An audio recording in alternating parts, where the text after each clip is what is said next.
If your first chapter isn't working, you're with the vast majority of writers. There's something about it that feels off and you're not happy about it. It's slow, it's heavy, readers aren't hooked the way you hoped. Most of the time, the problem isn't the writing itself, so much as where you started. The single most common mistake writers make in chapter 1 is starting too early. What does that mean? It means beginning the story before the story actually begins. Giving the reader a tour of your character's life, their backstory, their morning routine, the weather, their childhood, all before anything has actually happened. It's not good. The reader has no reason to care yet. You haven't given them one. And if you spend the first chapter trying to get them to care about a character, rather than dropping them into a situation that demands their attention, a significant portion of them will simply stop reading. This shows up in a few specific patterns. The first of those is the backstory dump. The character stands somewhere, looking in a mirror, sitting on a bus, staring at a view, while the narrative pours in years of history. Family, relationships, past trauma, previous events, information the writer thinks the reader needs in order to understand what's about to happen.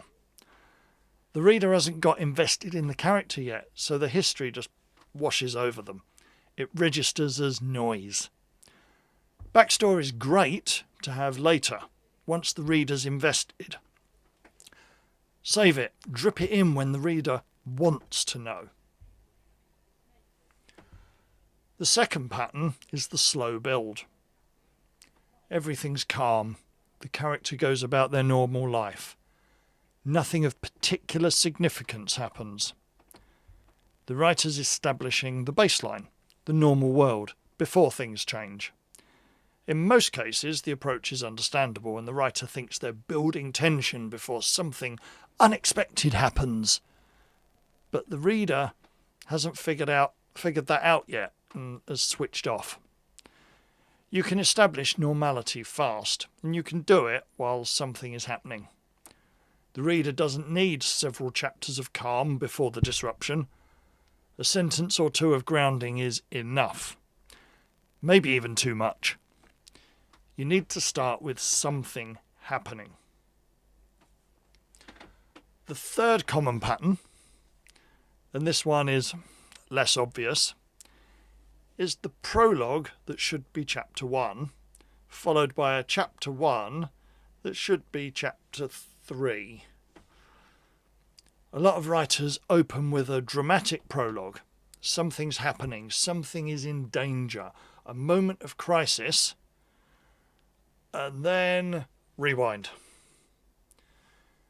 Chapter 1 begins weeks or months earlier, with the slow build and the backstory and the character going about their life. The prologue worked, and then chapter 1 killed the momentum before the prologue had really given it a chance to go. If your prologue is the most compelling part of your opening, ask yourself honestly whether it's a prologue or whether it's actually the start of the story. So, what should chapter 1 do? Well, 3 things. First, it needs to establish whose story this is. Not through biography, but through action, voice, or decision. We meet the character by watching them do something, react to something, or make a choice. That's more revealing than a page of description. Second, it needs to establish what kind of book this is in terms of tone, pace, and style. The reader is working out whether this book is their kind of thing. Your opening chapter is your conversation with them about the experience they're going to have.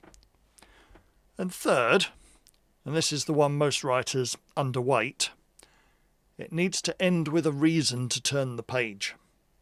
Not necessarily a cliffhanger, but a question, a tension, an unresolved situation. Something that makes stopping feel slightly uncomfortable. If the reader can close the book at the end of chapter 1 with complete satisfaction, you haven't done your job. And the fix for most of these problems is the same. Start later in the story than you think you should. Not dramatically later, sometimes a scene later, half a chapter later. But if you look at the point where something actually begins to happen, where there's movement, consequence, tension, the story usually starts there, not a few scenes before. So read your first chapter, find the moment where you stop setting up and start storytelling, and consider starting there instead. If you want a fully guided approach to building your opening chapters and the rest of the novel, the course is in the description below. It's a complete beginner's guide to writing your first novel.